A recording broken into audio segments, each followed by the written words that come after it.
Rachel Monroe adjusted her flight helmet one last time before stepping into the hangar at Edwards Air Force Base. The morning sun cast long shadows across the concrete floor, illuminating her modified L-39 Albatross like a spotlight on a stage.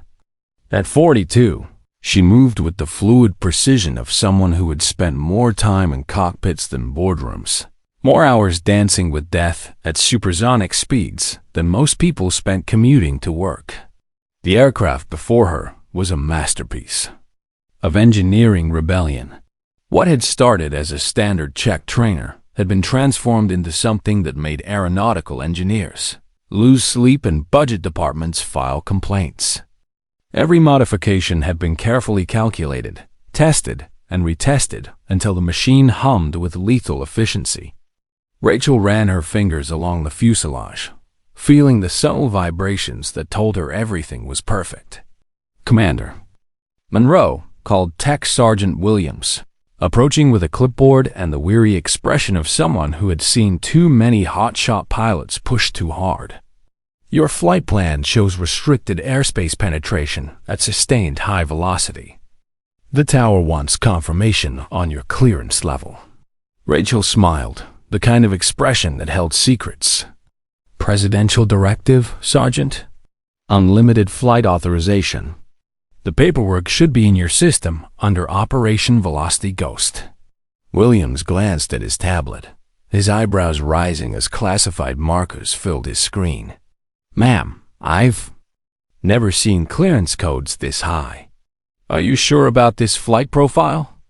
More sure than anything I've ever done, Rachel replied, pulling on her gloves. Each finger settled into place like a pianist preparing for a concert. This isn't my first dance with the impossible, Sergeant. It won't be my last. The truth was, Rachel had been preparing for this moment for months. Since leaving active military service 3 years ago, she had worked as a consultant for high-speed civilian aircraft development. But that was just her cover story. Her real job was far more classified, far more dangerous, and far more necessary than anyone at ground level could imagine.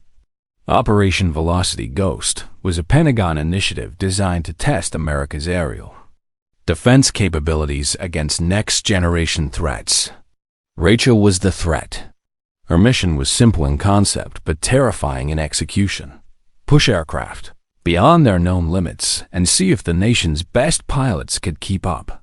Today's test would take her into restricted military airspace at speeds that should have been impossible for her aircraft. As she climbed into the cockpit, memories flooded back of her years as a test pilot. The experimental aircraft that had nearly killed her. The classified missions that didn't officially exist. The call sign that had followed her through every assignment. Viper Ghost, a name whispered in ready rooms with equal parts respect and disbelief. The cockpit wrapped around her like a familiar embrace. Every switch, every gauge, every subtle vibration of the airframe spoke to her in a language she had learned through years of pushing boundaries. Her fingers moved across the controls with the certainty of a master craftsman, each motion deliberate and precise. Tower, this is Monroe requesting departure clearance. She spoke into her headset, her voice calm despite the adrenaline beginning to course through her veins. Monroe, you are cleared for departure. Winds are light and variable. Have a safe flight, Commander. Safe flight. Rachel almost laughed. Safety was a luxury she had abandoned long ago in pursuit of something far more valuable. The knowledge that America's skies were protected by people willing to fly faster than fear itself. The engine spooled up with a sound like controlled thunder. Through her headset, she could hear ground control coordinating with various military installations. Her flight path would take her through 3 different command sectors, each one monitored by radar operators who had no idea what they were about to witness. As the aircraft rolled toward the runway, Rachel felt the familiar pre-flight calm settle over her. This wasn't nervousness. It was focus, distilled to its purest form. In a few minutes, she would be traveling at speeds that defied conventional wisdom, testing limits that existed only in classified documents and the nightmares of enemy strategists. The runway stretched ahead like a concrete river leading to the sky. Rachel advanced the throttle, feeling the aircraft come alive beneath her. The acceleration pressed her into her seat as the ground began to blur past her canopy. At rotation speed, she pulled back gently on the stick, and the L-39 lifted off with the grace of a bird that had been born to fly. Climbing through 5,000 feet, Rachel switched to her test frequency and began the first phase of her mission. Unknown to her, 60 miles away, a radar operator at Sector 7 was about to have the most confusing day of his career. "Sir," Airman Jackson called out, his voice tinged with uncertainty, "I'm showing a civilian aircraft on an unusual flight path. Speed is ... this. Can't be right." The sector commander, Colonel Peterson, walked over to the radar station. "What's the problem, Jackson?" "Well, sir, I'm tracking what appears to be an L-39, but the velocity reading shows it's approaching Mach 1. That's impossible for that type of aircraft." Peterson frowned, studying the green blip on the screen. "Run a diagnostic on the equipment." "That has to be a malfunction." But the diagnostic came back clean. The radar was working perfectly. Somewhere in the sky above them, someone was doing the impossible, and they had no idea who or why. Rachel checked her instruments as she passed. Through 20,000 feet, everything was running smoothly, exactly as she had planned. In a few minutes, she would cross into restricted airspace, and the real test would begin. The question wasn't whether she could fly faster than anyone expected. The question was whether the nation's defenders could respond to a threat that existed beyond their understanding of what was possible. She smiled as the airspeed indicator climbed steadily toward the sound barrier. Today, she would remind everyone that some legends weren't just stories from the past. Some legends were still flying, still pushing boundaries, still protecting the country from threats that most people couldn't even imagine. The sky ahead was clear and infinite, just the way she liked it. At Sector 7 Command, alarms began blaring across the radar stations like an electronic symphony of confusion. Airman Jackson stared at his screen with the expression of someone watching the laws of physics take a coffee break. The green blip representing the L-39 had not only maintained its impossible speed, but was now accelerating past Mach 1.0. "Sir," Jackson's voice cracked slightly as he called out to Colonel Peterson. "The civilian aircraft just broke the sound barrier. I'm reading sustained Mach 1.1, and it's climbing into restricted airspace." Colonel Peterson rushed to the console, his coffee mug forgotten on a nearby desk. 28 years of distinguished military service had prepared him for many scenarios.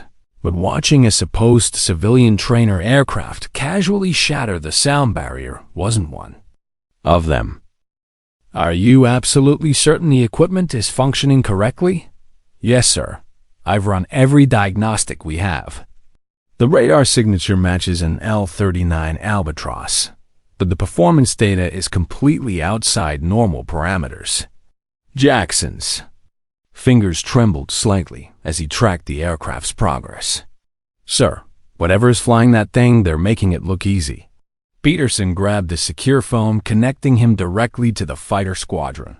"Scramble 2 F-16s immediately. We have an unidentified aircraft violating restricted airspace at impossible speeds. Intercept and identify."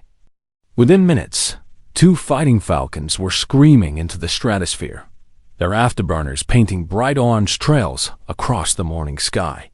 The pilots, Captain Mark Stevens, callsign Raptor Lead, and Lieutenant David Thompson, callsign Raptor 2, were among the finest the Air Force had to offer. Both had logged hundreds of combat hours and considered themselves masters of their deadly craft. "Raptor 2, you getting a read on this bogey?" Stevens asked through his headset, his eyes scanning the instrument panel for any sign of there Target. Affirmative lead. I've got a contact bearing 270, altitude 22,000 feet. Speed shows ... Wait, that can't be right. Thompson double-checked his instruments. Lead. I'm reading sustained Mach 1.1 from what looks like a trainer aircraft.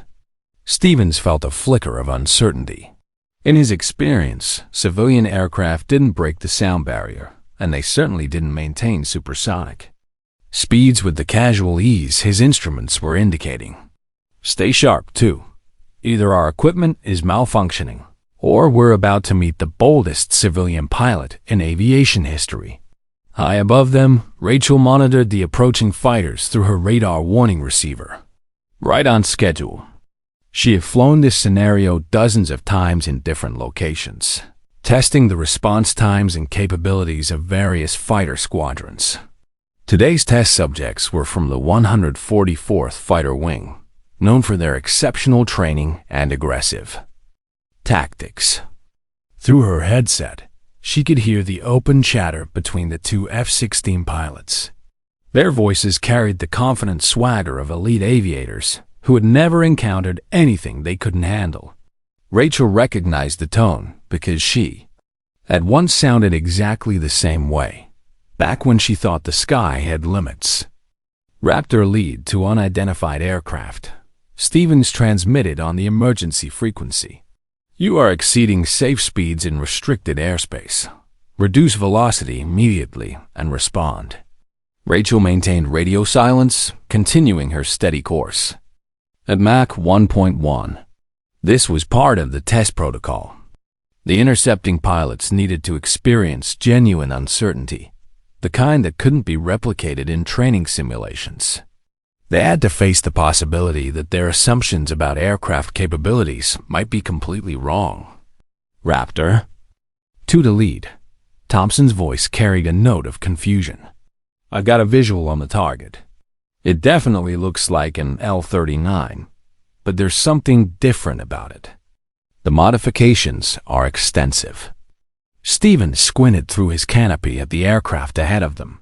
Even from a distance, he could see that this wasn't a standard trainer. The fuselage had been modified, the engine intake enlarged, and there were subtle changes to the wing configuration that suggested serious aerodynamic engineering. 2.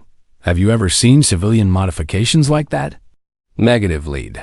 This is way beyond anything I've encountered. Thompson's excitement was building, the kind that came from witnessing something that challenged everything he thought he knew about aviation. Hey, lead, should I close distance and get a better look at Grandma's hot rod? The comment was meant to be lighthearted, a way to break the tension of an increasingly surreal situation. Neither pilot had any idea that their words were being monitored by the very person they were discussing, or that Grandma had forgotten more about high-speed flight than most pilots would ever learn. Rachel allowed herself a small smile at the young pilot's bravado. She had been hearing similar comments for decades, usually from aviators who measured their skill by their confidence rather than their experience. In a few minutes, she would give them a lesson in humility that they would remember for the rest of their careers. Civilian aircraft, this is your final warning. Stevens transmitted, his voice hardening with authority. You are in violation of multiple flight regulations. Reduce speed and prepare to be escorted to the nearest airfield. Still, Rachel maintained her silence. According to her mission parameters, she would not respond until the intercepting pilots had been given time to fully process what they were witnessing. The psychological impact was a crucial part of the test. America's defenders needed to be prepared for threats that existed outside their comfort zone. Back at Sector 7 Command, the situation was spiraling beyond Colonel Peterson's experience. Jackson, I need a full background check on that aircraft. Registration, pilot certification, everything. Already running, sir, Jackson replied, his fingers flying across his keyboard.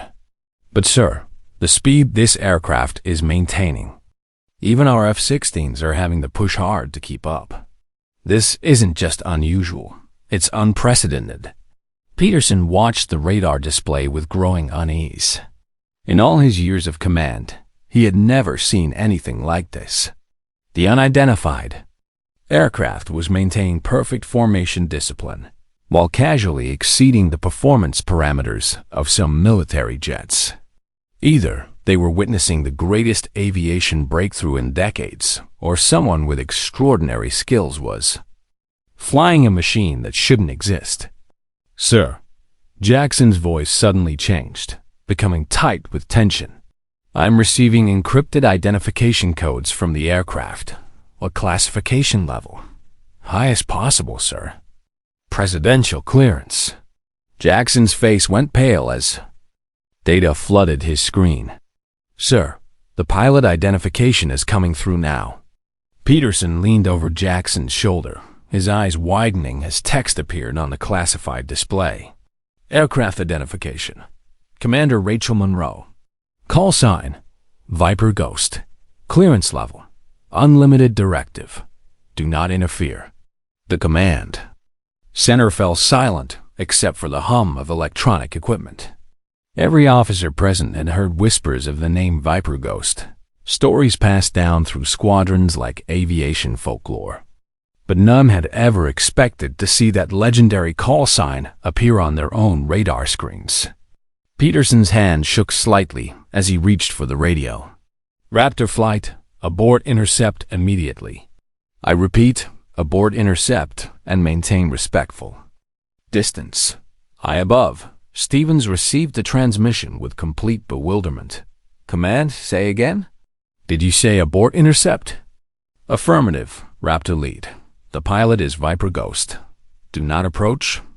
Do not interfere. Maintain escort position only."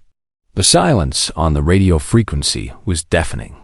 Both F-16 pilots knew exactly what that call sign meant, even if they had never expected to encounter it in person. Viper Ghost wasn't just a legend. She was the standard by which all other pilots measured impossible. The silence stretching across the radio frequency felt heavier than the thin air at altitude. Captain Stevens gripped his control stick with white knuckles, his mind racing to process what he had just heard. Viper Ghost, the name that had been whispered in ready rooms and officer clubs for over 2 decades, always followed by stories that seemed too incredible to be true. "Lead." Lieutenant Thompson's voice finally broke through the static, barely above a whisper.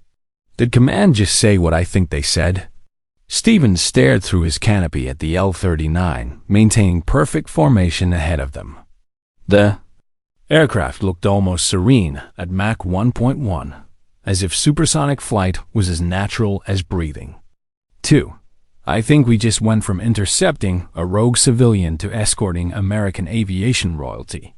In her cockpit, Rachel finally keyed her microphone, her voice calm and composed as if she were discussing the weather. "Raptor flight, this is Monroe. Appreciate the escort. You boys can maintain current spacing while I complete my performance evaluation." The casual tone sent chills down both pilots' spines. Here was someone flying at speeds that pushed their feastines to their limits, speaking as if it was the most routine thing in the world.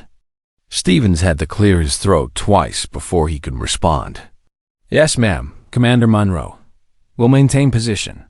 May I ask ... how long have you been sustaining this speed?" "About 23 minutes now," Rachel replied matter-of-factly. "I'm testing the upper performance envelope of this particular configuration. Previous flights peaked at Mach 1.3, but today I'm exercising restraint." Thompson nearly choked on his own breathing. Mach 1.3 in an aircraft that shouldn't be able to break the sound barrier at all. "Ma'am, if you don't mind me asking, how many test flights like this have you conducted?"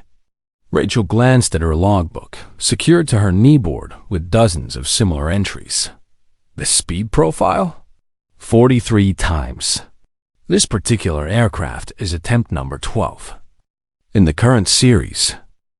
The numbers hit both pilots like physical blows.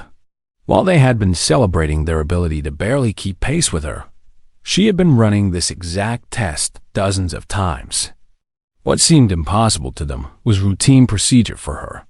Meanwhile, at Sector 7 Command, Colonel Peterson was fielding phone calls from increasingly high-ranking officials.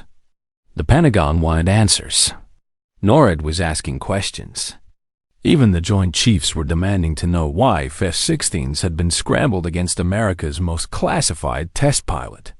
"Sir," Airman Jackson reported, his voice tight with tension, "I'm getting inquiries from every major command center in the country. Apparently, Commander Munro's flights are monitored at the highest levels of national security." Peterson rubbed his temples, feeling a headache building. "Jackson, pull up everything you can find on Operation Velocity Ghost. I have a feeling we're about to learn something that's going to change how we think about air defense." The classified files that appeared on Jackson's screen painted a picture that defied conventional understanding. Rachel Monroe wasn't just a retired test pilot running civilian aircraft evaluations. She was the primary operator in a Pentagon program designed to test America's defensive capabilities against next-generation aerial threats. "Sir," Jackson read from the classified summary, his voice growing quieter with each word, "Commander Monroe is authorized to conduct unrestricted flight testing to evaluate the response capabilities of our fighter squadrons. Her aircraft represents technology that potential adversaries might deploy within the next decade." The implications hit Peterson like a freight train. They hadn't been dealing with a rogue civilian or equipment malfunction. They had been unknowingly tested by their own government, evaluated by a legend whose job was to find the gaps in America's aerial defenses. High in the stratosphere, Rachel continued her evaluation, now with two of the Air Force's finest pilots, serving as unwitting subjects. Every aspect of their response was being recorded and analyzed. Their reaction times, formation discipline, communication protocols, and ability to adapt to unexpected situations would all be included in her final report. "Raptor flight," Rachel transmitted. "You're doing exceptionally well. Most squadrons struggle to maintain formation at these speeds. Your discipline is impressive." Stevens felt a mixture of pride and humility wash over him. Receiving praise from Viper Ghost was like being complimented by aviation itself. "Thank you, ma'am. May I ask how we compare to other units you've tested?" Rachel considered the question carefully. These pilots deserved honesty. "You're in the top 10%. Your initial response was textbook.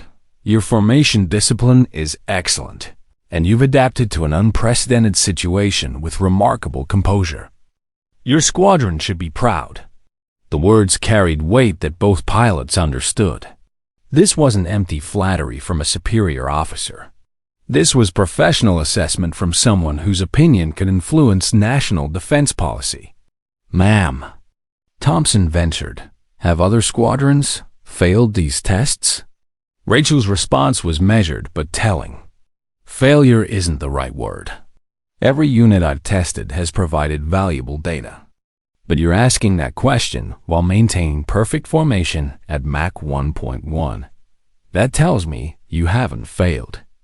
At Edwards Air Force Base, General Morrison answered his secure phone to find the Secretary of Defense on the line. "General, I'm reading a preliminary report on Commander Monroe's latest evaluation. How did our West Coast interceptor capabilities perform?" Morrison had been dreading this call. "Sir, the initial response was flawless. The 144th Fighter Wing scrambled F-16s within standard time parameters and maintained contact throughout the encounter.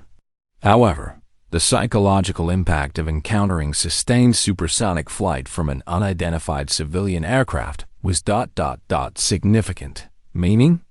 Meaning our pilots are trained to handle known threats, sir. When they encounter something that shouldn't exist according to their understanding of aircraft capabilities, it creates tactical uncertainty.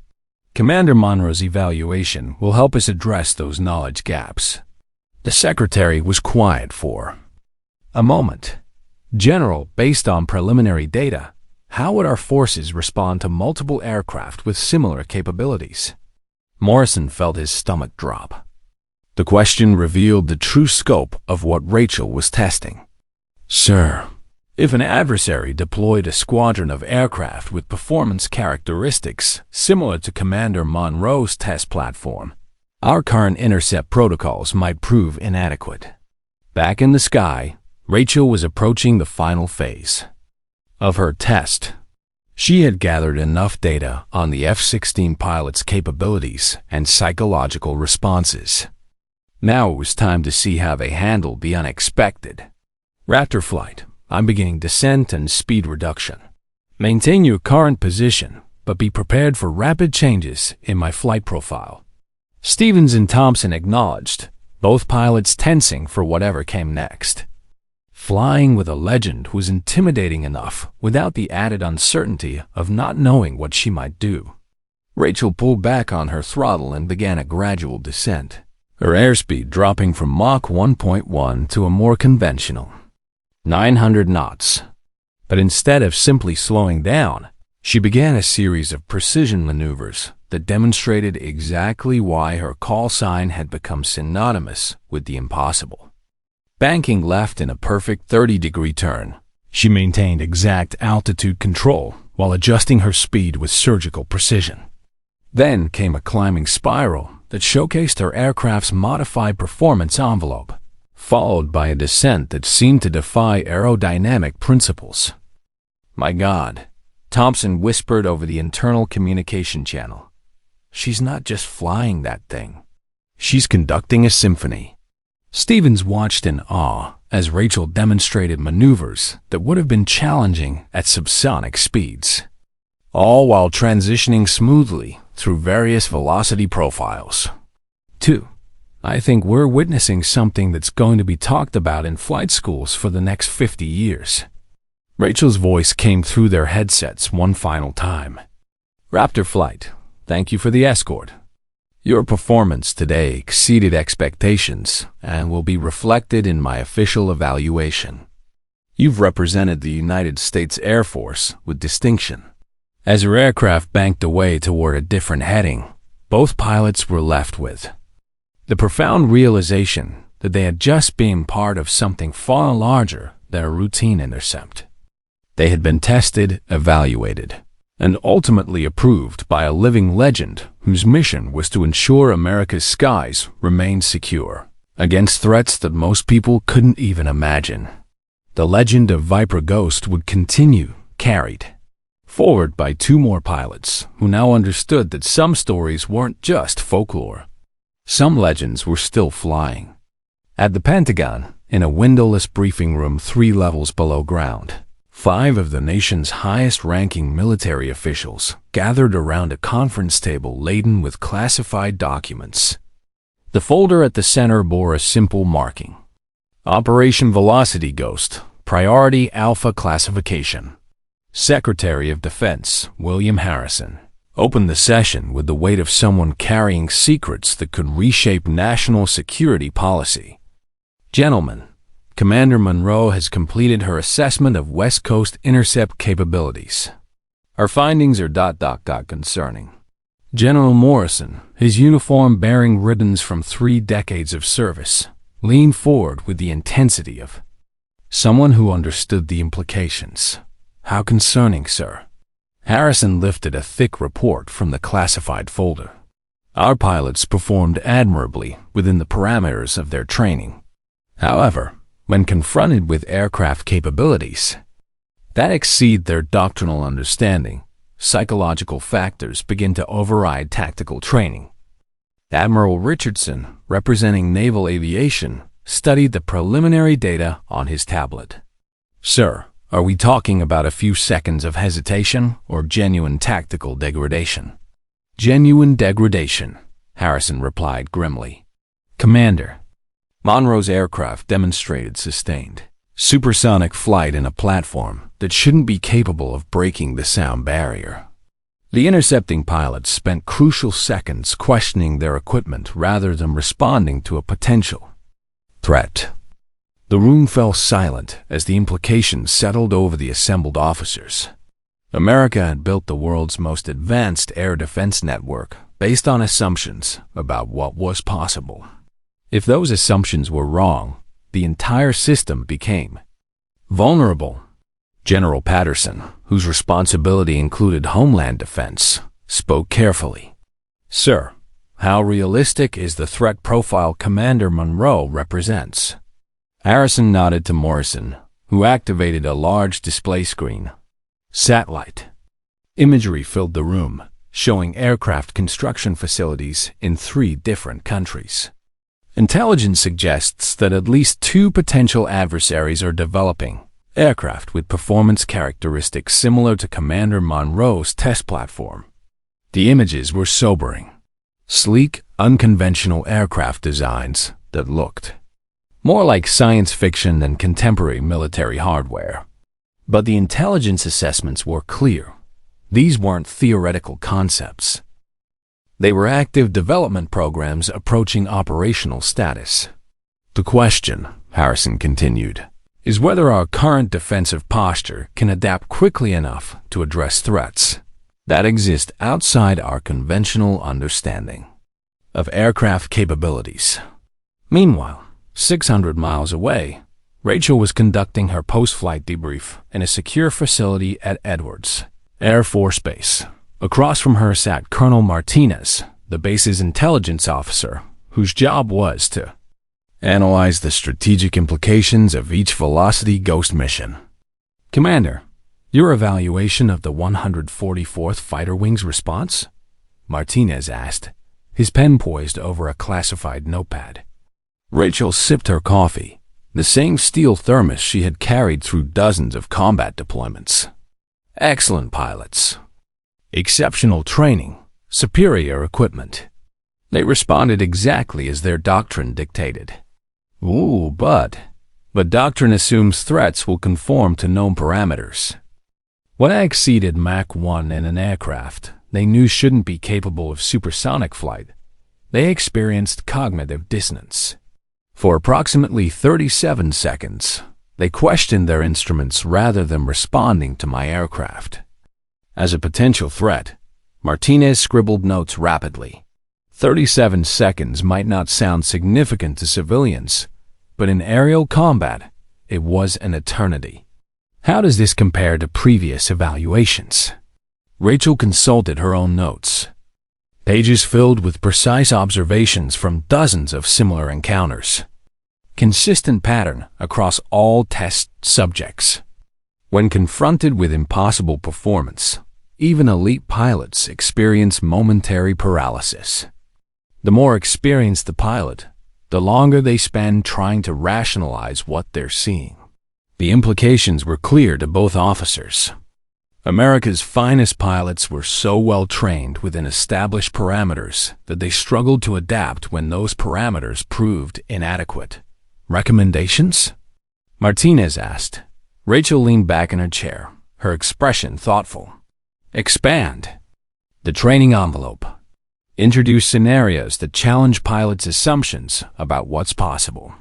Most importantly, develop rapid response protocols for encountering unknown aircraft capabilities." Her phone buzzed with a secure message from the Pentagon. Another evaluation was being scheduled, this time involving multiple squadrons simultaneously. The tests were escalating in complexity as intelligence reports suggested potential adversaries were accelerating their own development programs. Back at Sector 7 Command, Colonel Peterson was reviewing the incident reports with his senior staff. The official documentation would show a routine intercept of an aircraft with appropriate clearances. But the unofficial reality was far more complex.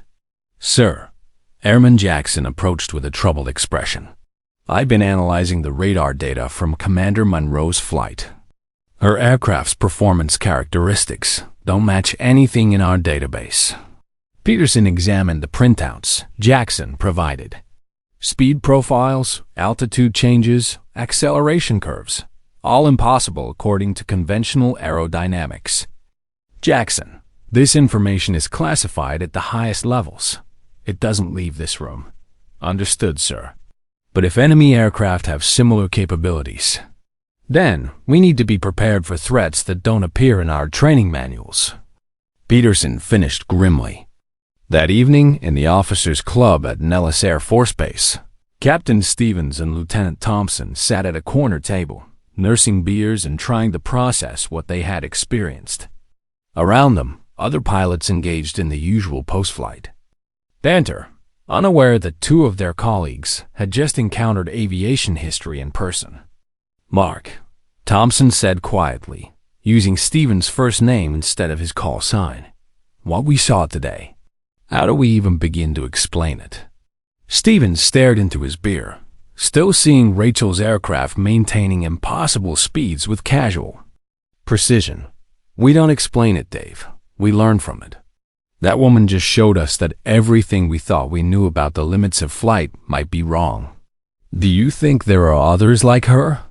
Stevens considered the question carefully. "I think there have to be. You don't develop capabilities like hers in isolation.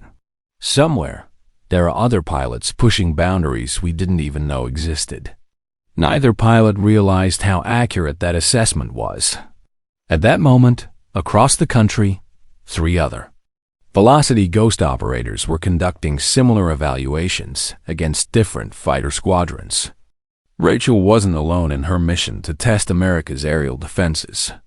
She was part of a small elite group whose existence was known only to a handful of officials with the highest security clearances. The program had been created in response to intelligence suggesting that the nature of aerial warfare was about to change dramatically. Traditional fighter aircraft, no matter how advanced, might soon face threats that operated according to different rules entirely.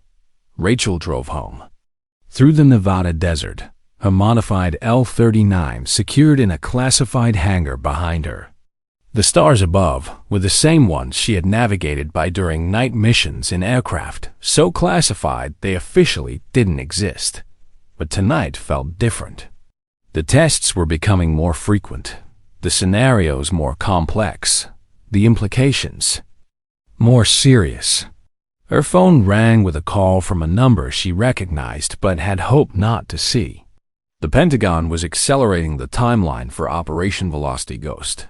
Intelligence reports suggested that America's window for defensive preparation was closing faster than anyone had anticipated. As she answered the call, Rachel looked up at the star-filled sky and wondered how many other pilots around the world were staring at the same stars, preparing for a type of warfare that would challenge everything humanity thought it knew about. The limits of flight. The age of impossible aviation was beginning, and Rachel Monroe was both its herald and its guardian. The secure conference room at NORAD headquarters buzzed with tension as intelligence officers briefed the assembled military leadership on developments that would reshape American defense strategy. High-resolution satellite images filled the wall displays, showing aircraft that seemed to defy conventional design principles. "Gentlemen," Air Force General Patricia Williams began, her voice carrying the weight of classified knowledge.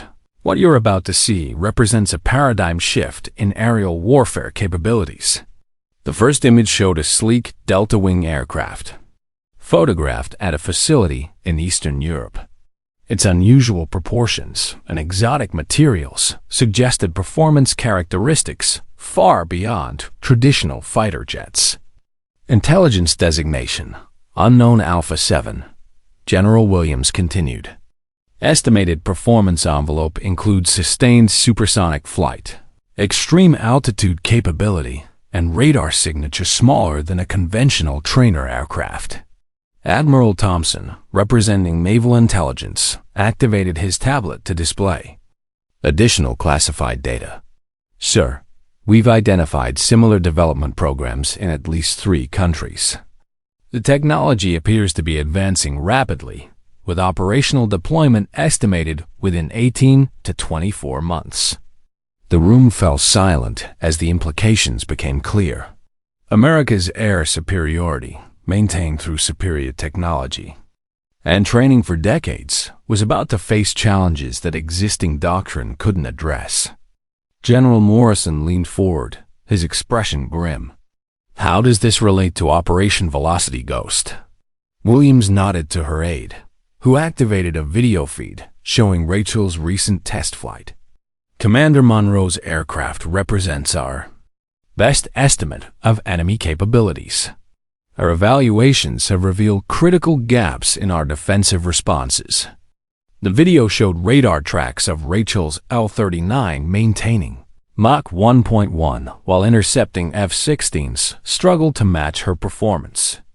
More disturbing were the communication recordings, capturing the confusion and delay as elite. Pilots tried to process what they were witnessing. "The psychological factor is more significant than we anticipated," Williams explained. "When our pilots encounter performance that contradicts their training, response times increase by an average of 42 seconds. In combat, that delay could prove catastrophic." Meanwhile, at a classified facility in Nevada, Rachel was pushing her aircraft through increasingly demanding test profiles. Today's mission involved multiple intercept scenarios designed to evaluate how fighter squadrons would respond to several unknown aircraft operating simultaneously. Her modified L-39 had been upgraded again, with new engine components that allowed even higher sustained speeds.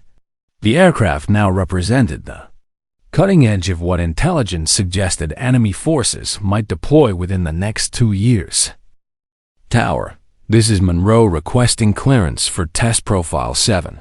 Rachel transmitted, her voice calm despite the complexity of what she was about to attempt. "Monroe, you are cleared for Test Profile 7. Be advised, multiple fighter flights are being vectored to your location for evaluation purposes." Rachel smiled grimly. Test Profile 7 involved her aircraft simulating penetration of American airspace by multiple unknown aircraft. She would fly a predetermined pattern while 6 F-16s from 2 different squadrons attempted to intercept and identify her. The psychological pressure on the intercepting pilots would be immense. They would be facing not just unknown performance, but the possibility that their country's airspace was being violated by technology they couldn't understand. As Rachel accelerated through Mach 1, her radar warning receiver lit up with multiple contacts approaching from different vectors. 6 of America's finest fighter pilots were about to receive an education in the future of aerial warfare. Contacts. Bearing 090, altitude 25,000, multiple bandits inbound fast, came the voice of Major Rebecca Foster, leading the first flight of interceptors. "Copy that, Diamond Lead," replied Captain James Parker, commanding the second flight. "I show 3 contacts on my scope, but the speed readings are ... unusual." What the intercepting pilots didn't know was that Rachel was flying a carefully choreographed pattern designed to simulate 3 separate aircraft. By rapidly changing course and altitude while maintaining supersonic speed, she created radar signatures that appeared to be multiple targets. "Diamond Flight, I'm reading sustained. Mach 1.2 from multiple contacts," Foster reported, her voice tight with concentration. "That shouldn't be possible for this many aircraft simultaneously." Parker's response revealed the psychological pressure building in both flights. "Confirmed impossible readings on my scope as well. Either we're looking at equipment malfunction across multiple systems, or we're dealing with something completely outside our experience." In her cockpit, Rachel monitored the interceptor's communications while executing precise maneuvers that maintained the illusion of multiple aircraft. Each course change was calculated to maximum the psychological impact on the pursuing pilots, while gathering data on their response patterns. "All flights, this is Sector Command," came the voice of Colonel Peterson, now coordinating a much more complex scenario than his previous encounter with Rachel. Maintain intercept protocols, but exercise extreme caution. Unknown aircraft are exhibiting unprecedented performance characteristics. The warning only added to the psychological pressure on the intercepting pilots. They were being told to intercept threats that defied their understanding, while being cautioned that standard procedures might not apply. Major Foster keyed her microphone, her voice betraying the strain of trying to understand what she was facing. Sector Command, request immediate intelligence assessment on unknown aircraft capabilities. My flight is having difficulty maintaining contact with targets, exhibiting impossible performance. Back at NORAD, the real-time evaluation data was being analyzed by a team of specialists whose job was to identify weaknesses in American defensive capabilities. The results were sobering. Sir, intelligence analyst Karen Wright reported to General Williams, the intercepting flights are showing classic signs of tactical degradation when faced with unknown capabilities. Formation discipline is deteriorating. Communication protocols are breaking down, and response times are increasing significantly. Williams studied the data with growing concern. How much degradation are we talking about? Approximately 60% reduction in tactical effectiveness, sir. If these were actual enemy aircraft, the probability of successful intercept would be marginal at best. The implications were staggering. America's air defense network, designed to counter known threats, was proving inadequate against aircraft that operated beyond conventional parameters. Meanwhile, Rachel continued her complex flight pattern, now pushing her aircraft to Mach 1.3 while maintaining the illusion of multiple targets. The intercepting F-16s were being pushed to their absolute limits, their pilots struggling to comprehend what they were facing. Diamond 2 to lead, called Lieutenant Sarah Davis, the strain evident in her voice. I'm losing contact with the primary target. It just disappeared from my scope. What Davis didn't realize was that Rachel had executed a maneuver that exploited a blind spot in the F-16's radar system, effectively vanishing from their screens while maintaining visual contact with all 6 intercepting aircraft. It was a technique she had developed during classified missions that officially never happened.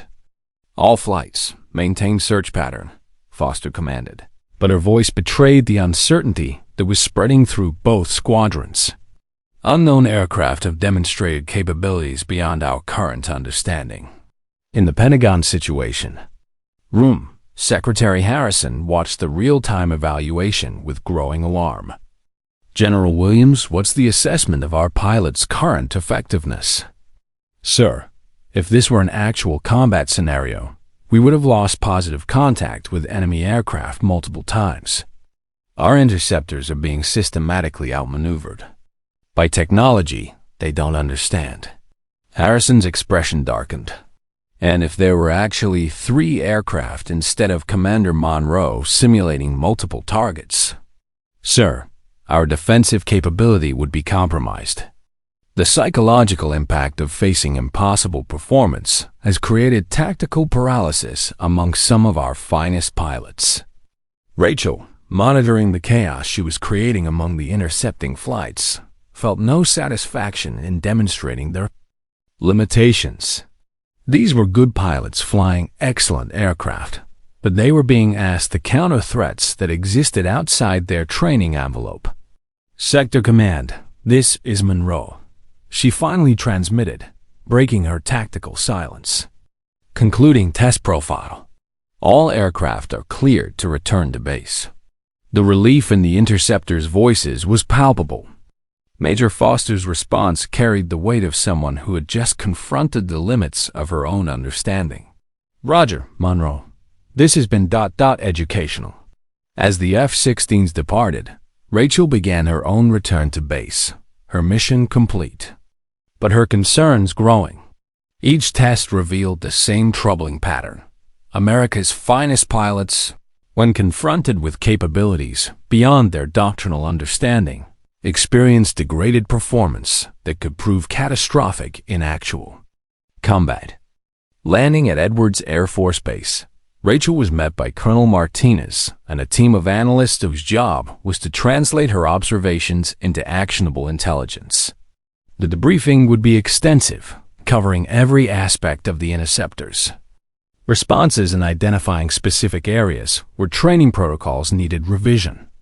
Commander, Martinez began as they walked toward the debriefing facility. Preliminary analysis suggests this was our most concerning evaluation yet.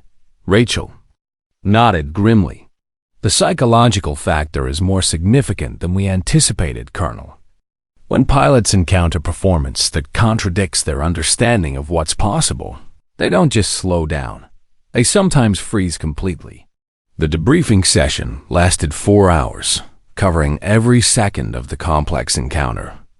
Rachel's observations would be compiled into a classified report that would influence defense policy at the highest levels of government. As evening fell over the Nevada desert, Rachel received a secure call that would change the trajectory of Operation Velocity Ghost. The voice on the other end belonged to someone whose identity was known to fewer than 20 people in the entire government. Commander Monroe, this is Phoenix. We need to talk. Phoenix was the code name for the Pentagon's most classified aviation program, one that existed several levels beyond even Operation Velocity Ghost. Rachel had suspected such a program existed, but this was her first direct contact. I'm listening, Phoenix. Intelligence suggests our timeline has been accelerated. Potential adversaries may deploy operational aircraft within 12 months. We need to escalate the Velocity Ghost evaluations immediately. Rachel felt her stomach tighten. 12 months was barely enough time to identify and correct the defensive gaps her tests were revealing. What kind of escalation are we talking about? Multiple aircraft, multiple squadrons, complex penetration scenarios. We need to stress test our entire defensive network before facing the real thing.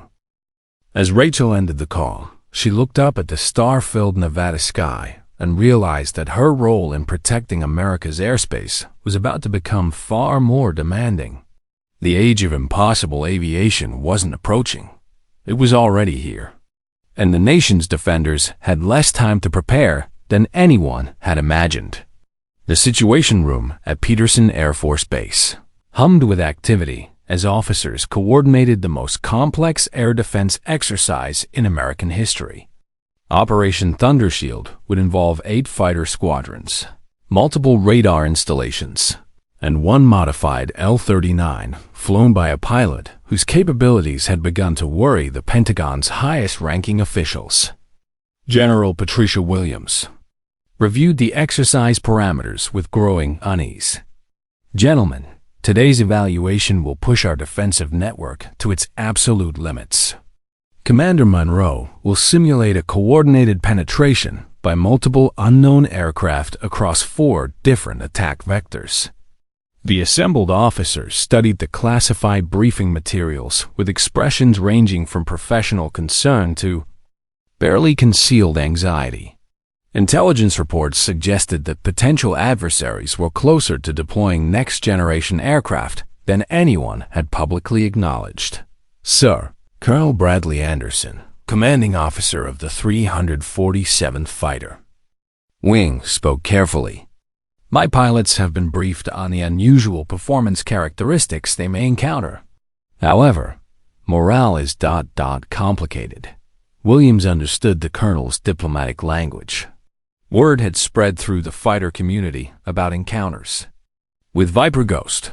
Pilots who had once considered themselves masters of the sky were questioning fundamental assumptions about aerial combat. Colonel, your concerns are noted and understood.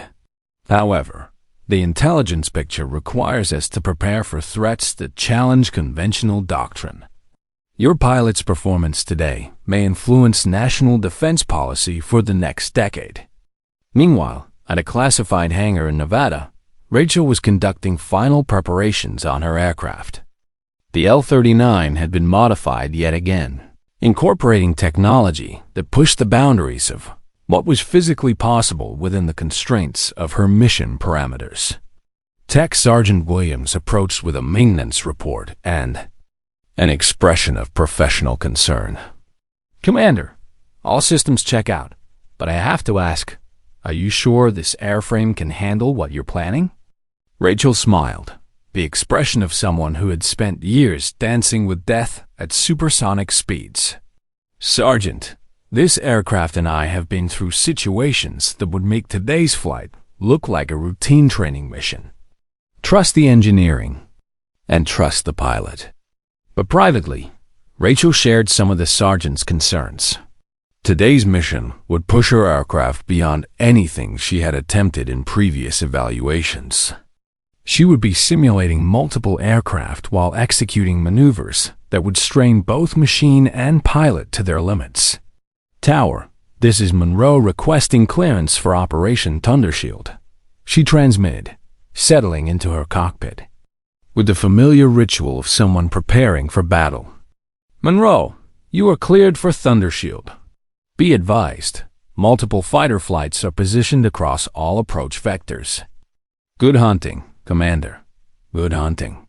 The phrase carried ominous implications for an exercise designed to evaluate America's ability to defend against threats that shouldn't exist. As Rachel accelerated through Mach 1, her radar warning receiver exploded with contacts. 8 flights of F-16s and F-22s, positioned to intercept what they believed would be multiple unknown aircraft penetrating American airspace. "Raptor lead, I show multiple contacts inbound from Vector 270, reported Major Jennifer Walsh, commanding the lead flight of F-22s. "Speed readings are, this has to be equipment malfunction." "Negative, Raptor lead," came the response from Captain Michael Torres in his 15. "I'm confirming similar readings on independent systems. Whatever we're facing, it's moving." At sustained Mach 1.4, Rachel smiled grimly as she executed a complex maneuver designed to create multiple radar signatures while maintaining impossible speed. The psychological pressure on the intercepting pilots would be immense, but the data gathered would be invaluable for national defense planning. "Eagle flight, I've lost primary contact," reported Lieutenant Colonel David Kim, his voice tight with frustration. "Target appears to have vanished from scope while maintaining visual signature." In the NORD Command Center, the real-time evaluation was causing unprecedented concern among senior officers. The display screens showed America's most advanced fighter aircraft being systematically outmaneuvered by what appeared to be multiple aircraft with impossible performance characteristics. "Sir," intelligence analyst Karen Wright reported to General Williams, "we're seeing complete tactical breakdown across multiple squadrons simultaneously. Pilots are reporting equipment malfunction rather than accepting the performance data they're receiving." Williams watched the chaos unfolding on her screens with growing alarm. Analyst Wright, if this were an actual penetration scenario, what would be our defensive effectiveness? "Sir, based on current performance, enemy aircraft would achieve complete penetration of our airspace with minimal interference. Our interceptors are spending more time questioning their instruments than engaging targets." The implications were catastrophic.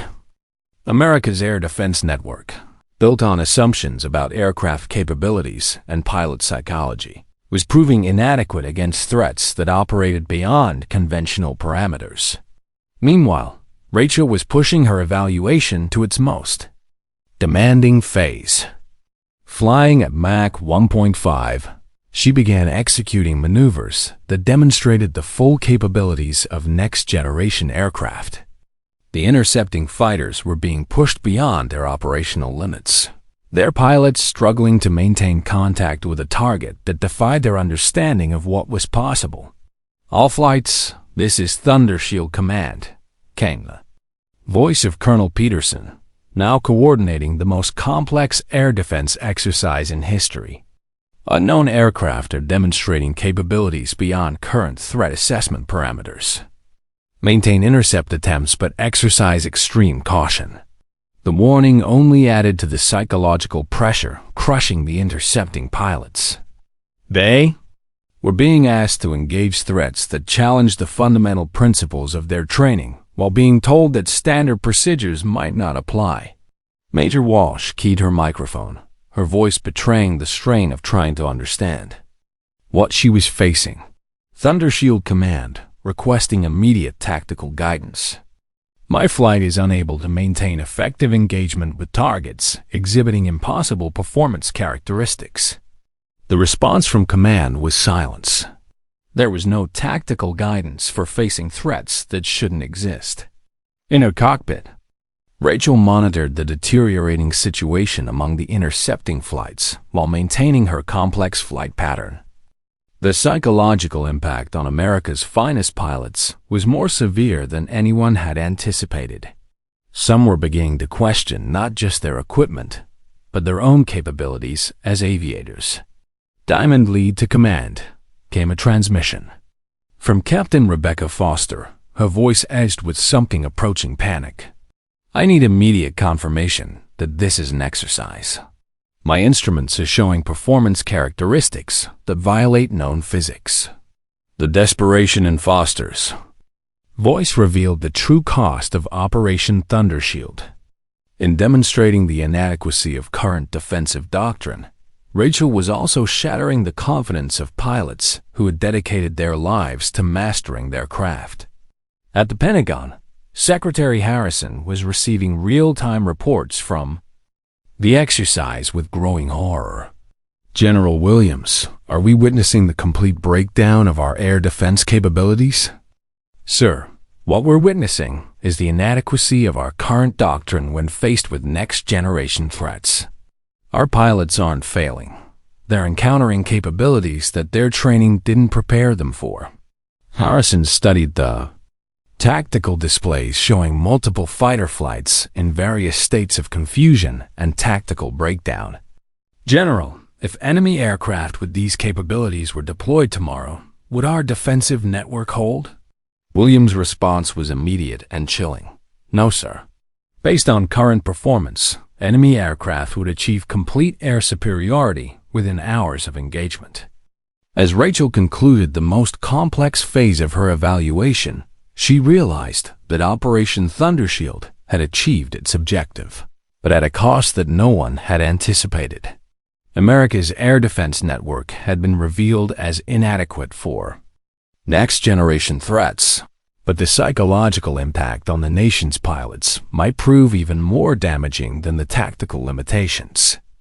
Thunder Shield Command, this is Monroe concluding evaluation phase, she transmitted. Her voice steady despite the chaos she had created among 8 squadrons of America's finest fighters. The relief in the response was palpable. Roger, Monroe. All flights are cleared to return to base. As the F-16s and F-22s departed, their pilots carrying with them the traumatic knowledge that everything they thought they knew about aerial combat might be wrong, Rachel began her own return to Edwards Air Force Base. The debriefing would be extensive, the implications profound, and the recommendations potentially revolutionary. Operation Thunder Shield had demonstrated that America needed more than new aircraft and updated training. It needed a complete paradigm shift in how it thought about air defense.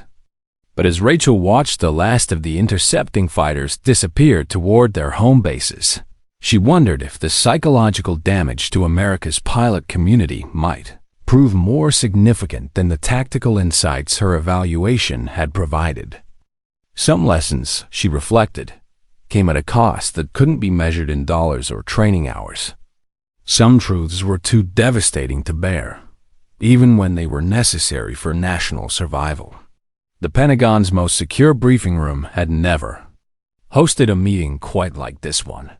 Seated around the polished conference table were the Joint Chiefs of Staff, the Secretary of Defense, and 3 civilian officials whose presence indicated that Operation Thunder Shield's implications reached the highest levels of government.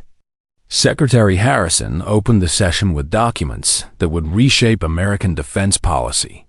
Gentlemen, Commander Monroe's evaluation has revealed critical vulnerabilities in our air defense network.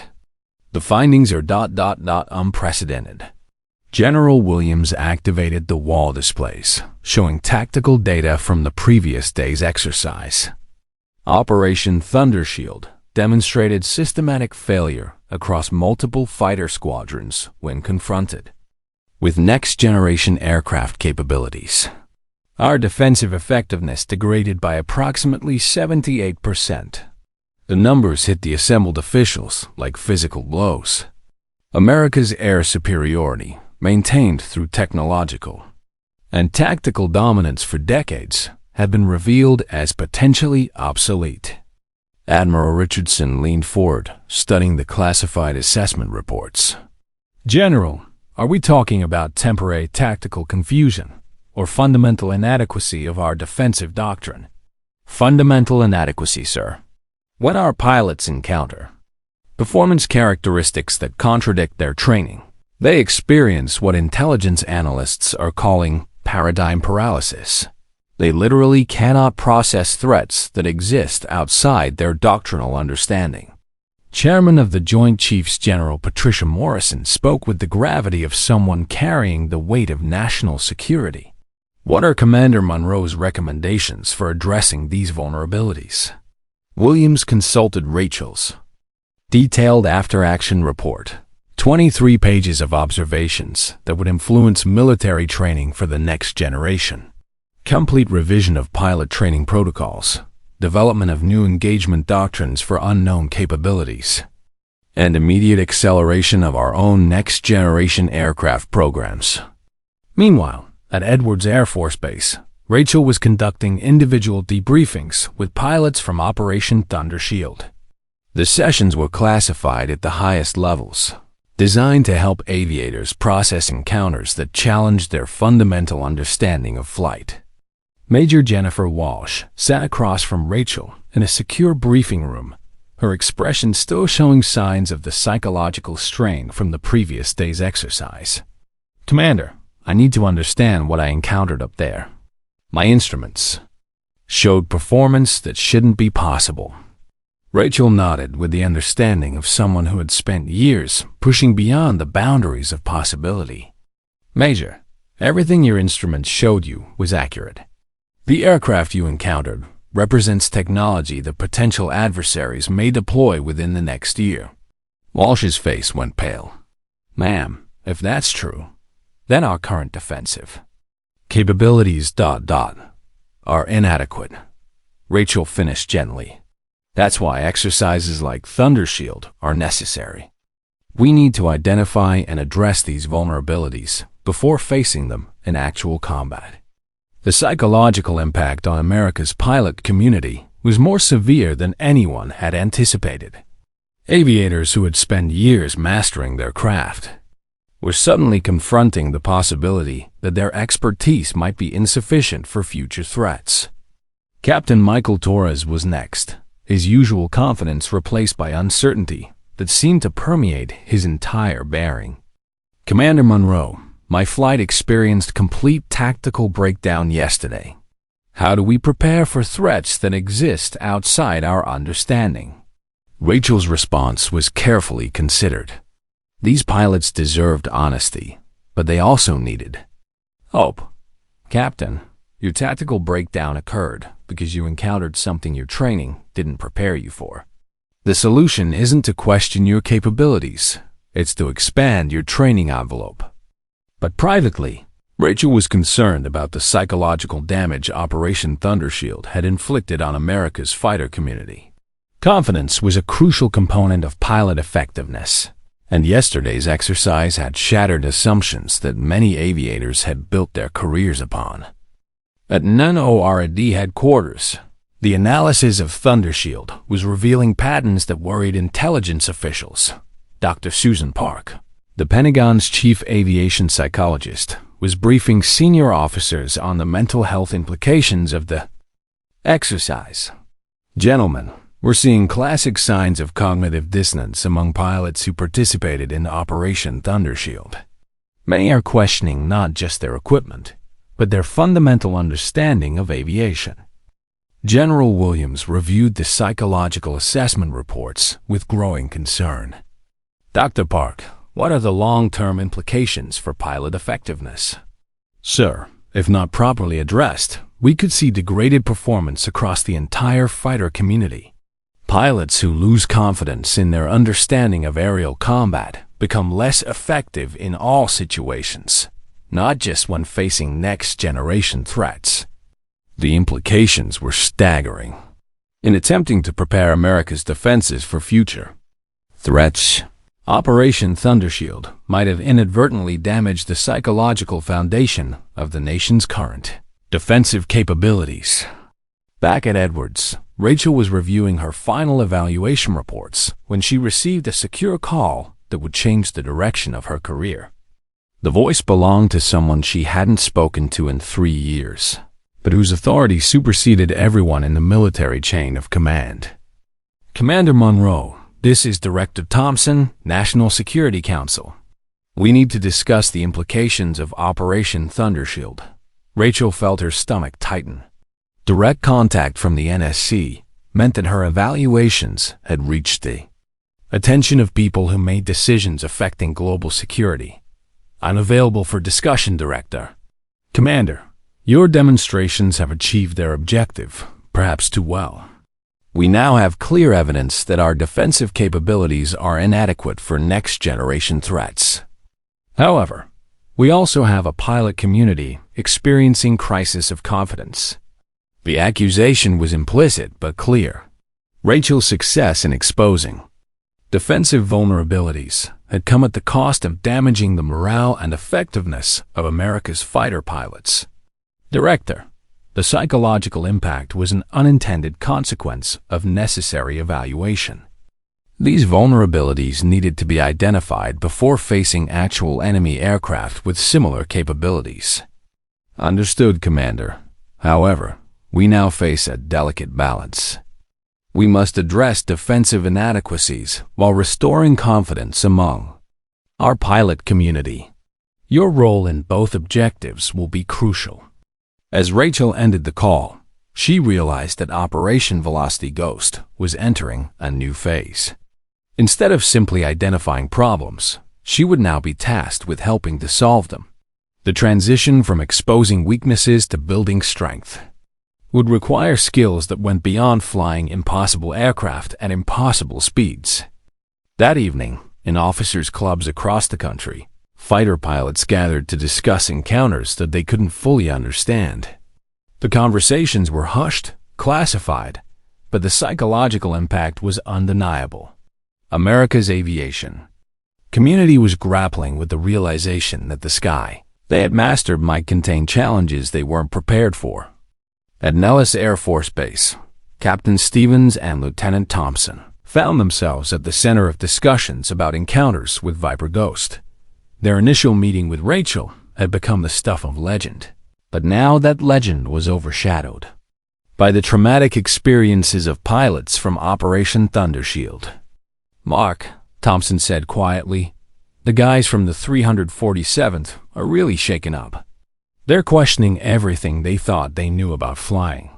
Stevens nodded, understanding the psychological burden his colleagues were carrying. "Dave, maybe? That's not entirely bad. If there really are aircraft out there with capabilities like Commander Monroe demonstrated, we need pilots who are prepared for the impossible. But at what cost? Half the guys from Thundershield are requesting additional training, and the other half are considering early retirement." The conversation revealed the true scope of Operation Thundershield's impact. In demonstrating the inadequacy of current defensive doctrine, Rachel had also exposed the psychological fragility of assumptions that fighter pilots had built their careers upon. As midnight approached at Edwards Air Force Base, Rachel stood on the flight line, looking up at stars that had witnessed her journey from young test pilot to the guardian of America's aerial future. Tomorrow would bring new challenges, new evaluations. and the difficult task of helping to rebuild what her demonstrations had necessarily torn down. The age of impossible aviation had arrived, and America's defenders were struggling to adapt. Rachel Monroe, call sign Viper Ghost, had shown them the future of aerial warfare. Now she would have to help them survive it. 6 months after Operation Thundershield, the atmosphere at the Pentagon had shifted from crisis to cautious optimism. In the same secure briefing room where officials had grappled with the implications of defensive inadequacy, a very different conversation was taking place. Secretary of Defense Harrison reviewed the latest intelligence reports with something approaching satisfaction. Gentlemen, the Prometheus training initiative has exceeded all expectations. Pilot confidence is rebuilding, and defensive capabilities have improved dramatically. The Prometheus initiative, developed from Rachel's recommendations following Thundershield, had revolutionized American pilot training. Instead of hiding from the reality of next-generation threats, the program embraced them, teaching aviators to think beyond conventional limitations. General Williams activated displays showing recent evaluation data. Sir, pilots trained under the Prometheus protocols demonstrate 47% improvement in adaptive response when facing unknown aircraft capabilities. The psychological paralysis we observed during Thundershield has been virtually eliminated. Admiral Richardson studied the tactical assessments with professional appreciation. General, what's the secret to this transformation? Commander Monroe, sir. She's been personally involved in training development, sharing techniques that most of us didn't know were possible. Our pilots aren't just learning to accept the impossible. They're learning to achieve it themselves. At Edwards Air Force Base, Rachel was concluding a training session with 12 of America's newest fighter pilots. The young aviators looked at her with expressions of awe and determination, having just completed maneuvers that would have been considered impossible 6 months earlier. Ladies and gentlemen, Rachel addressed the group, her voice carrying the authority of someone who had redefined the boundaries of flight. What you've accomplished today represents the future of American air power. You've learned to think beyond limitations, to adapt to challenges that your predecessors couldn't imagine. Lieutenant Amanda Foster, daughter of Captain Rebecca Foster, who had struggled during Operation Thundershield, raised her hand with the confidence of someone representing a new generation of aviators. Ma'am, how do we maintain this adaptive mindset when facing actual unknown threats?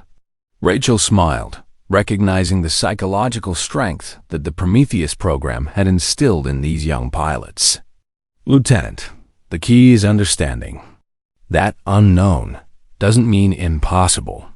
Every challenge you encounter, no matter how unprecedented, follows the same physical laws that govern everything else in aviation. Your job is to adapt those laws to new circumstances. The transformation in America's pilot community had been remarkable. Where Operation Thundershield had created doubt and confusion, the Prometheus initiative had fostered confidence and adaptability. Pilots trained under the new protocols didn't freeze when encountering impossible performance. They treated it as another variable to master. Meanwhile, at NORAD headquarters, intelligence analysts were reviewing data that validated the success of America's defensive transformation. Dr. Susan Park, who had warned about psychological damage following Thundershield, was presenting very different findings. Gentlemen, the psychological profiles of pilots trained under the Prometheus initiative show remarkable resilience. Instead of cognitive dissonance when facing unknown capabilities, they demonstrate what we're calling adaptive confidence, the ability to process and respond to unprecedented challenges. General Morrison reviewed the psychological assessments with professional satisfaction. Dr. Park, how do these pilots compare to their predecessors when facing conventional threats? Superior performance across all metrics, sir. The adaptive thinking required for next-generation challenges has improved their effectiveness in traditional scenarios as well. We've essentially created pilots who are better at everything. Back at Edwards, Rachel was preparing for what would be her final evaluation flight as part of Operation Velocity Ghost. The program had achieved its objectives, transforming American air defense from vulnerable to adaptable. But her role was evolving once again. Tech Sergeant Williams approached with maintenance records and an expression of professional pride. "Commander, all systems are optimal. This aircraft has been through modifications that would make aeronautical engineers weep with joy. It's been an honor working on this project." Rachel nodded, understanding that her L-39 had become more than an aircraft. It had become a symbol of America's ability to adapt and overcome seemingly impossible challenges. "Sergeant, this machine has taught us that the only real limitations are the ones we accept. That's a lesson worth remembering." As she settled into her cockpit for the final time as a Velocity Ghost operator, Rachel reflected on the journey that had brought her to this moment. From the confused intercept by Raptor flight to the traumatic lessons of Thundershield, she had guided America's aviation community through a transformation that would define aerial warfare for generations. "Tower, this is Monroe requesting clearance for final evaluation flight," she transmitted, the familiar ritual carrying additional weight as a conclusion to years of pushing boundaries. "Monroe, you are cleared for final evaluation. Multiple training flights are positioned for intercept. Show them what American aviation can achieve." This time, the intercepting pilots weren't confused or overwhelmed. They were products of the Prometheus Initiative, trained to think beyond conventional limitations and adapt to challenges that previous generations couldn't imagine. "Viper Ghost, this is Phoenix Lead," came the voice of Major Jennifer Walsh, now commanding a flight of pilots trained under the new protocols, ready to demonstrate what we've learned. The difference was immediately apparent. Instead of questioning impossible performance, the intercepting pilots adapted their tactics to match it. Instead of experiencing paradigm paralysis, they demonstrated what Dr. Park had called adaptive confidence. For 2 hours, Rachel flew alongside pilots who represented the future of American air power. They matched her impossible maneuvers, adapted to her unconventional tactics, and demonstrated that America's defenders were ready for whatever challenges the future might bring. "Phoenix Flight, this is Monroe," Rachel transmitted as the evaluation concluded. "Outstanding performance. You've proven that American aviation can adapt to any challenge." Major Walsh's response carried the confidence of someone representing a transformed pilot community. "Ma'am, we learned from the best. The impossible is just another mission parameter."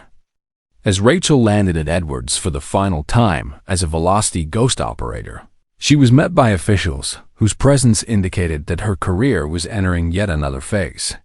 Director Thompson from the National Security Council approached with documents that would define her next assignment.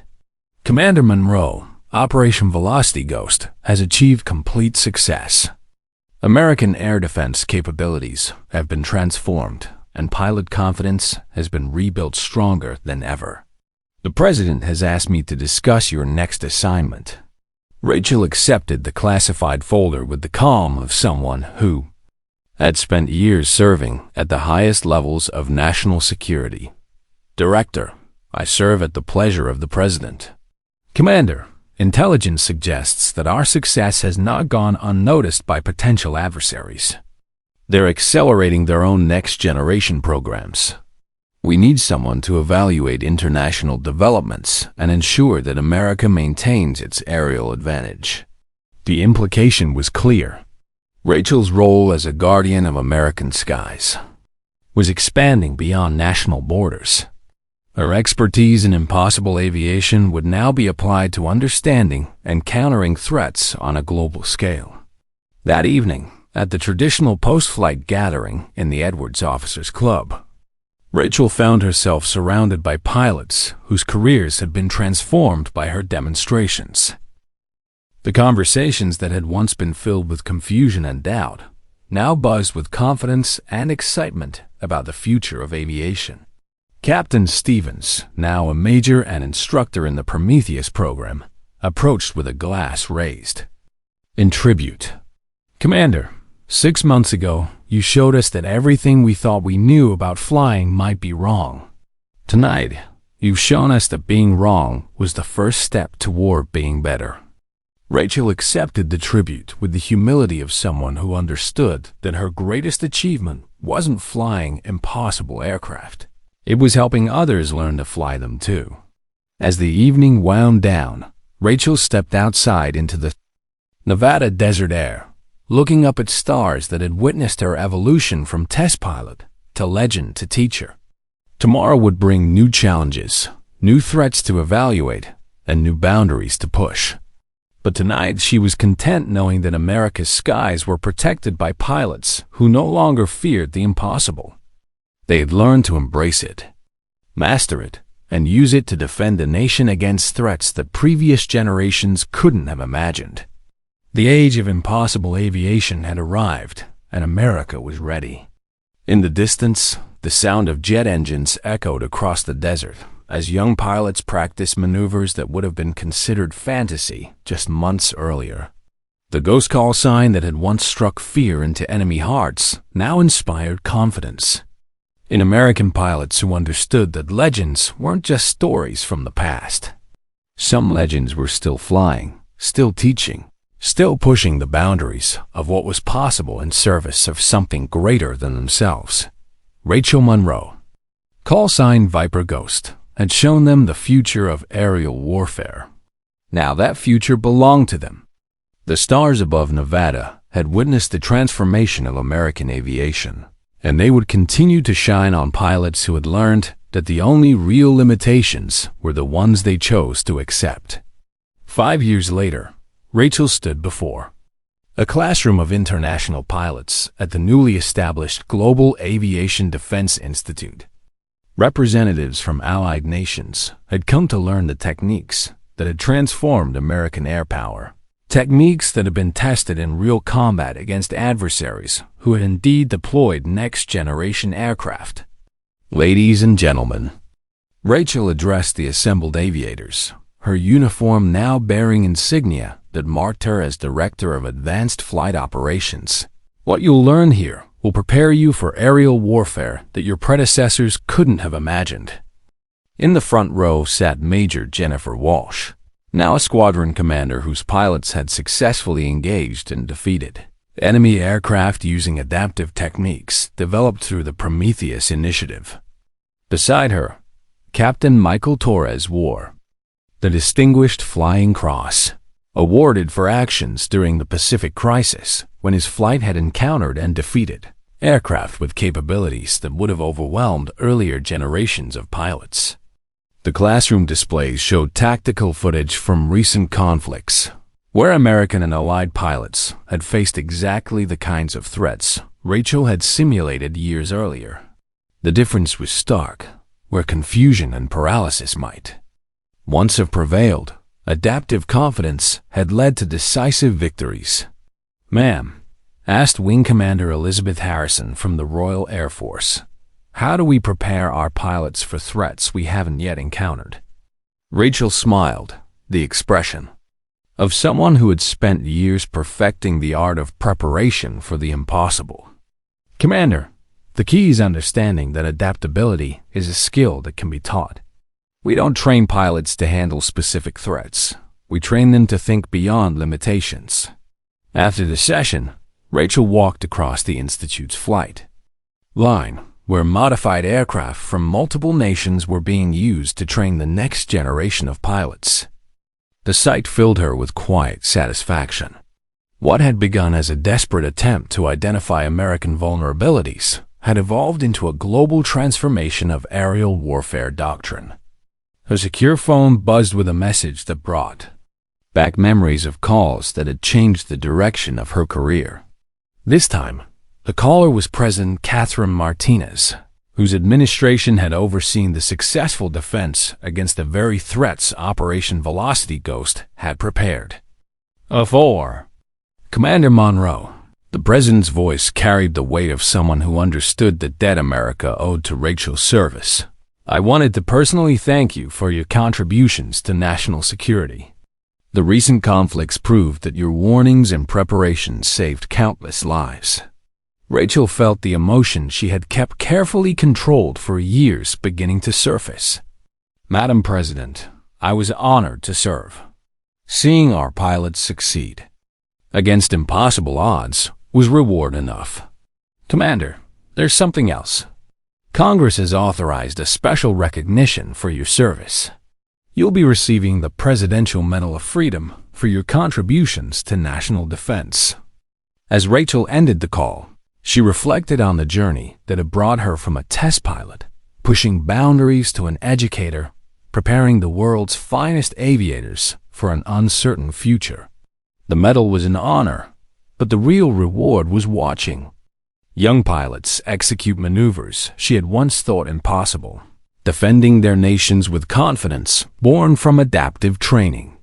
That evening, at a gathering of Institute instructors and international students, Rachel found herself surrounded by pilots whose careers had been shaped by lessons learned from her demonstrations. The conversations buzzed with technical discussions about maneuvers that pushed aircraft beyond their design limits, tactics that exploited enemy assumptions, and strategies that turned impossible challenges into tactical advantages. Major Walsh approached with news that brought the story full circle. "Ma'am, I received word from NORAD today. They've identified 3 new aircraft designs from potential adversaries. The performance characteristics are ... familiar." Rachel nodded with the calm of someone who had always known this day would come. "Major, are our pilots ready?" "More than ready, ma'am. The techniques you've taught us have evolved beyond what even you demonstrated. These new threats will face pilots who don't just adapt to the impossible, they create it." The conversation revealed the true measure of Rachel's legacy. She hadn't just exposed vulnerabilities or demonstrated capabilities. She had fundamentally changed how the world's best pilots thought about the relationship between limitation and possibility. As the gathering wound down, Rachel stepped onto the Institute's observation deck, looking out over a flight line where aircraft from dozens of nations sat ready to train pilots in techniques that had once been considered impossible. The desert wind carried the sound of jet engines from night training flights, where young aviators practiced maneuvers that would have bewildered their predecessors. Lieutenant Colonel David Kim, now the Institute's chief instructor for adaptive combat maneuvers, joined her on the deck. "Commander, do you ever wonder what would have happened if Operation Velocity Ghost had never been authorized?" Rachel considered the question carefully. "David, I think about it often. Without those early demonstrations, our pilots would have encountered next-generation threats with no preparation. The casualties would have been catastrophic. And now? Now we have pilots who treat the impossible as just another mission parameter. That transformation may be the most important contribution any of us will ever make to national security." As midnight approached over the Nevada desert, Rachel made her way to the Institute's memorial wall, where the names of pilots lost in recent conflicts were inscribed in granite. Among them were aviators who had died fighting the very threats she had warned about, but their sacrifice had meaning because their squadrons had survived and prevailed using techniques born from her demonstrations. She traced one name with her finger, Captain Rebecca Foster, who had given her life defending an Allied convoy against impossible odds, buying time for reinforcements to arrive. Foster's daughter was now a student at the Institute, learning from the same woman who had once shattered her mother's assumptions about the limits of flight. "Thank you," Rachel whispered to the names on the wall. "Your sacrifice taught us that being prepared for the impossible isn't just about survival. It's about victory." Returning to her quarters, Rachel found a letter that had arrived through secure channels. The return address showed it came from a classified facility in Eastern Europe, from someone identified only as Shadowhawk. The letter was brief, but profound. Commander Monroe, your demonstrations have been studied and admired by pilots on both sides of recent conflicts. You showed the world that the sky has no real limits, only the ones we accept. Thank you for raising the standard of what it means to be a pilot. Rachel smiled as she set the letter aside. Even former adversaries understood that her contributions to aviation had transcended national boundaries. She had elevated the entire profession, challenging pilots worldwide to think beyond conventional limitations. The following morning brought news that would define the next phase of Rachel's career. Director Thompson called with information about a new program, one that would extend her influence beyond Earth's atmosphere. Commander Monroe, the Space Force has requested your expertise in developing training protocols for combat operations beyond the atmosphere. It seems that the lessons of adaptive aviation apply to environments we're just beginning to explore. Rachel felt the familiar excitement that came with facing unprecedented challenges. The sky had been just the beginning. Now the cosmos beckoned, filled with possibilities that would require the same adaptive thinking she had brought to atmospheric flight. Director, when do I start? Immediately, Commander. The final frontier needs someone who specializes in making the impossible routine. As Rachel prepared for this new chapter, she realized that her journey from test pilot to legend to educator was evolving once again. The principles she had developed for atmospheric flight, adaptability, preparation for the unexpected, and confidence in the face of the impossible would now be applied to challenges that existed beyond Earth itself. The age of impossible. Aviation had been just the beginning. Now the age of impossible, everything was about to commence. And Rachel Monroe, call sign Viper Ghost, would once again be leading the way into uncharted territory. Standing on the Institute's flight line one last time before her transition to the Space Force, Rachel looked up at stars that had witnessed her transformation from a pilot who pushed boundaries to a teacher who helped others eliminate them entirely. Tomorrow would bring new students, new challenges, and new opportunities to prove that the only real limitations were the ones people chose to accept. In the distance, the sound of jet engines echoed across the desert as a new class of pilots practiced maneuvers that would have been considered miraculous just a few years earlier. Their confidence, their adaptability, and their understanding that impossible was just another word for untested would be Rachel's true legacy. The ghost call sign that had once struck confusion into radar operators and fear into enemy pilots had evolved into something greater, a symbol of humanity's ability to adapt, overcome, and excel in the face of challenges that seemed insurmountable. Some legends end with retirement and reflection. Others evolve into new legends, carrying forward the lessons learned and the boundaries broken, inspiring new generations to reach beyond what they thought possible. Rachel Monroe, Viper Ghost, Director of Advanced Flight Operations and soon-to-be pioneer of space combat doctrine, had shown the world that the sky was not the limit. It was just the beginning. The stars above Nevada continued to shine, witness to a legacy that would extend far beyond Earth's atmosphere, carried forward by pilots who had learned that in the hands of those willing to push beyond the impossible, even the cosmos had no real limits. Her call sign had silenced their laughter. Her legacy had given them wings that could carry them anywhere. If you enjoyed this story, don't forget to hit the subscribe button and become a part of our Everyday Life Stories community. Where are you watching from? Drop a comment below. We love hearing from our amazing viewers around the world.